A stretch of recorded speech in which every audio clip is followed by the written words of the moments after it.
మీరు డిస్కస్ చేశారు కాబట్టి స్పిరిచువల్ యాంగ్జైటీ అనేసి ఇందాక మనం అనుకున్నాం కదా, భార్యాభర్తల సంబంధం అనే కాన్సెప్ట్లో ఎనర్జీస్ ఎలాగైతే మారతాయి అనేది ఎట్లాగైతే ఒక నమ్మకంలాగా వచ్చిందో, చాలామంది ఇప్పుడు స్పిరిచువల్గా ఉన్నవాళ్ళు స్పిరిచువల్గా హైగా ఉన్న వ్యక్తితో సంబంధం పెట్టుకుంటే శారీరకంగా, మేమేదో వాళ్ళు 12 ఏళ్ళు 20 ఏళ్ళు సాధన చేశారు, 20 ఏళ్ళ సాధనని మేమేదో 20 నిమిషాల్లో పైకి వెళ్ళిపోతాము అన్నంత ఇదిగా ఒక రకమైన రాంగ్ ట్రాక్ ప్రచారం జరుగుతుంది. నిజంగా అలా జరుగుతుందా? జరగదు, ఎట్టి పరిస్థితిలో జరగదు. చివరికి వీళ్ళు సైకలాజికల్గా ఇటు ఫ్యామిలీకి అటు ఇదికి కాకుండా మధ్యలో స్ట్రక్ అవుతున్నారు. దీనిపైన మీ ఆన్సర్ ఏంటి? ఎట్టి పరిస్థితిలో జరగదండి. ఎందుకంటే స్పిరిచువల్ ఎప్పుడు ఇండివిజువల్. అవతల వ్యక్తి నుంచి వాళ్ళు చాలా జ్ఞానులైతే, లేకపోతే యోగ విద్యలు, కొన్ని రకాలైన యోగ విద్యలు ఉన్నవి, అవి వాళ్ళు దుర్వినియోగం కూడా చెయ్యరు.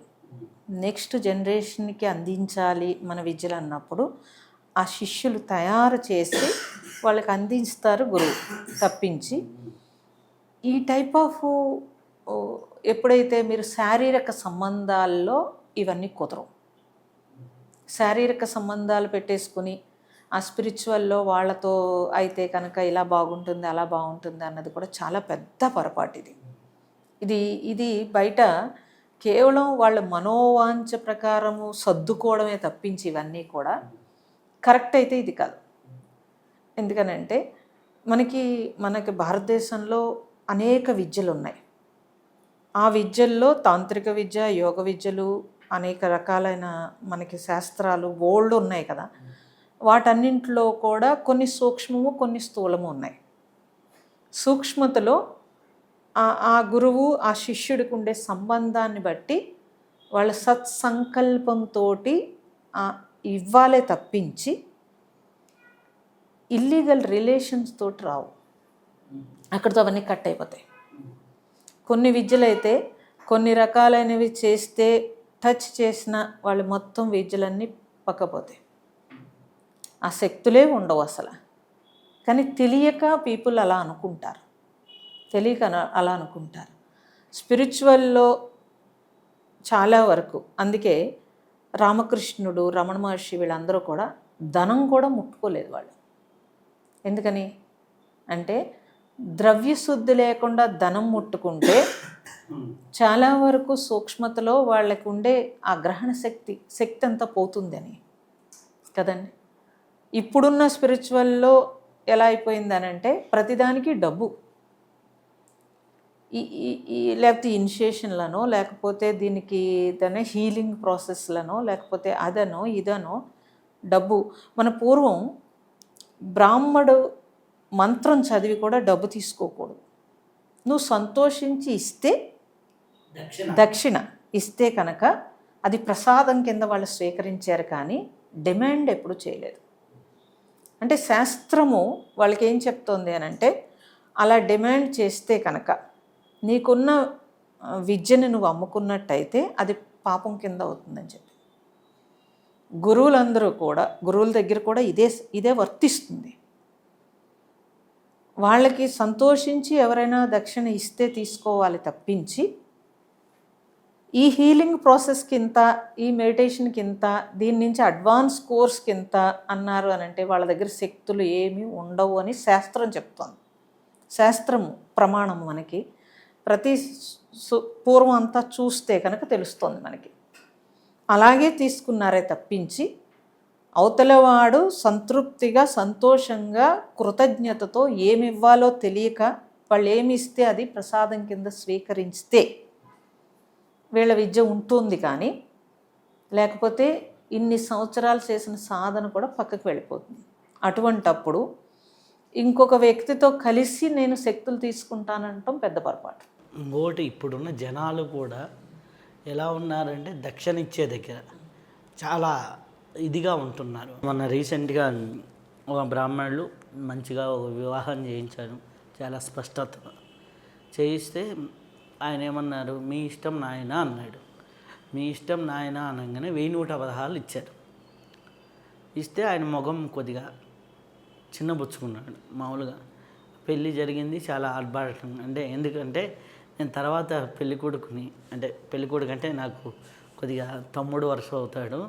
అంటే ఉంటారు కాబట్టి, అంటే తమ్ముడు వరుస అంటే మామూలుగా ఎప్పుడు తమ్ముడు తమ్ముడు అని పిలుస్తుంటారు, అంటే బ్రాహ్మిన్స్ కాదు, వేరే అనమాట. సో వాడిని పిలిచి తిట్టారనమాట. తిట్టి మండపానికి ఎంత పెట్టావన్నా, 8 లక్షలు అన్నాను. భోజనానికి ఎంత ఖర్చు అయింది, 12 లక్షలు. డెకరేషన్కి ఫొటోస్కి ఎంత ఖర్చు అయింది, 4 లక్షలు.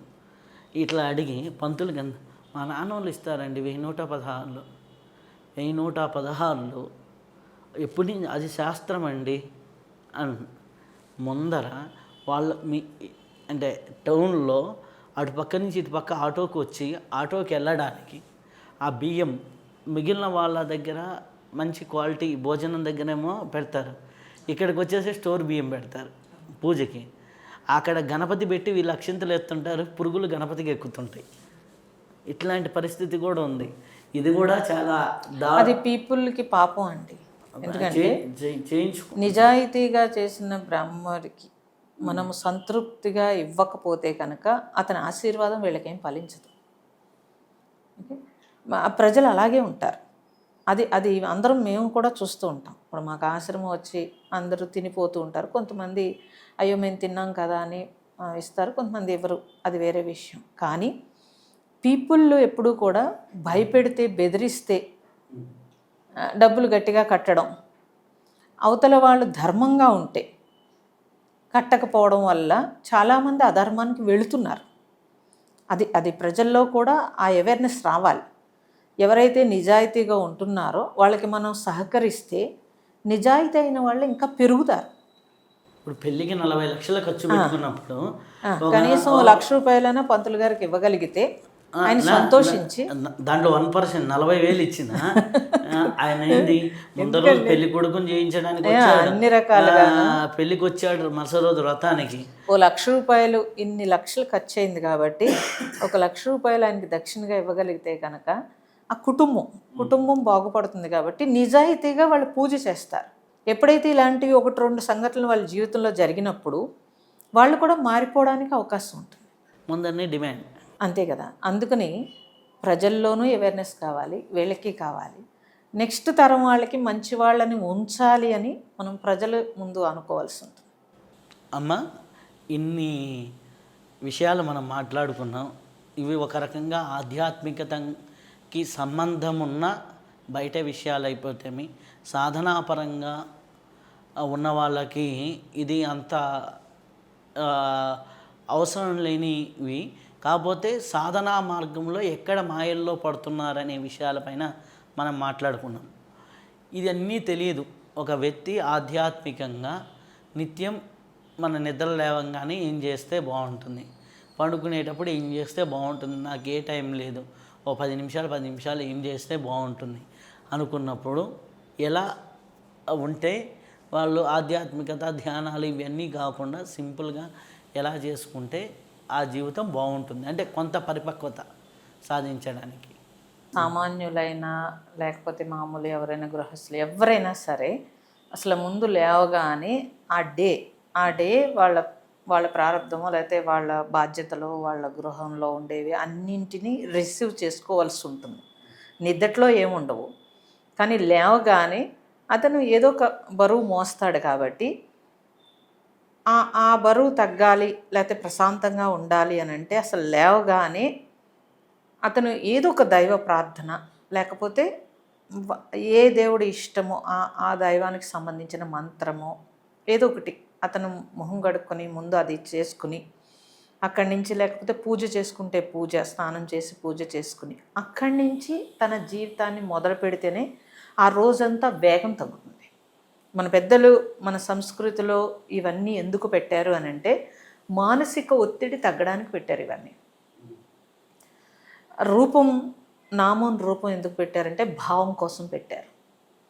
పెట్టి మనకి పూజా విధానాలు కానీ, జపం కానీ, ధ్యానం కానీ ఇవన్నీ ఎందుకు ఇచ్చారు అని అంటే తప్పనిసరిగా ఏవో ఒడిదుడుకుల్లోకి ఎవరెవరు వాళ్ళ బాధ్యతల్లోకి వెళ్ళాలి. కాబట్టి వెళ్తున్నప్పుడు ముందు ఒక బలం కావాలి, ఒక సపోర్ట్ కావాలి అని అంటే రోజు ఉదయం లేవగానే ఒక ప్రార్థనతోటి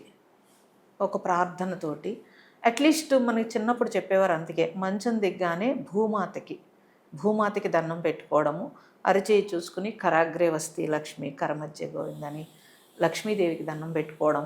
ఇవన్నీ ఎందుకు చెప్పారు అని అంటే, ఆ రోజంతా ఏ ఒత్తిడి లేకుండా, ఒకవేళ ఒత్తిడి ఉన్నా కూడా తగ్గించుకోవడానికి, ఆ ఫోర్స్ తగ్గడానికి పెట్టి ఉన్నారు.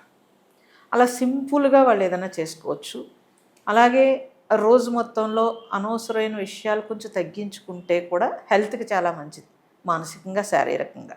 ఒకటి, రాత్రి పడుకునేటప్పుడు ఎందుకనంటే పగలంతా ఇలాగా ఘర్షణతోటి మనం అనుకోము, ఏవో ఎదురుపడుతూ ఉంటాయి.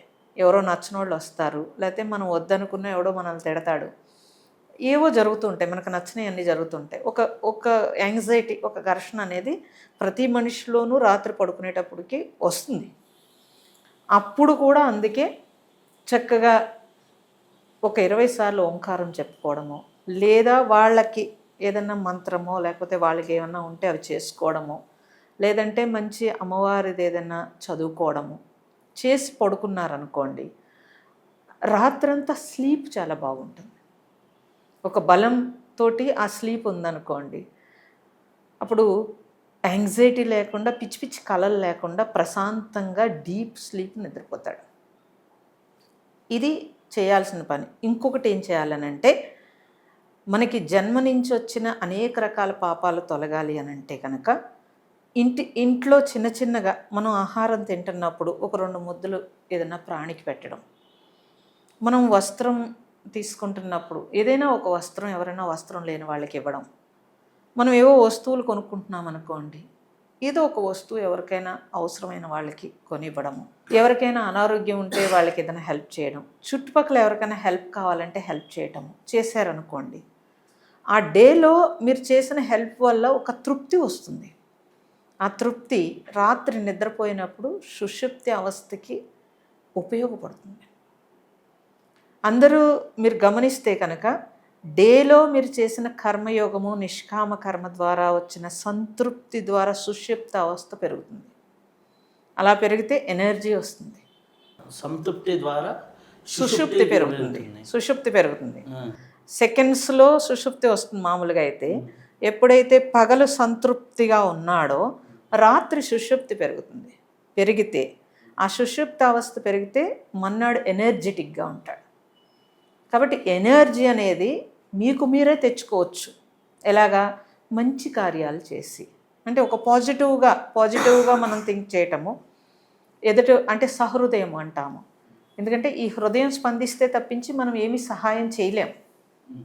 ఎప్పుడైతే హృదయ స్పందన పనులు చేశారనుకోండి, అప్పుడు తృప్తి వస్తుంది. తృప్తి వస్తే సుషుప్తి పెరుగుతుంది. కాబట్టి పెద్దగా మీరు దానాలు చేసేసి పెద్దగా ఏవో చేసేయాల్సిన అవసరం లేదు.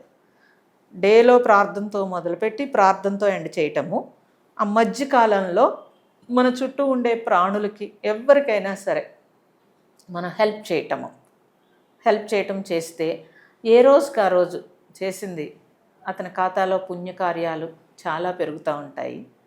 ఒకవేళ ఏదైనా ఇబ్బంది వచ్చినా ఈ పుణ్యం వాళ్ళని కాపాడుతూ ఉంటుంది.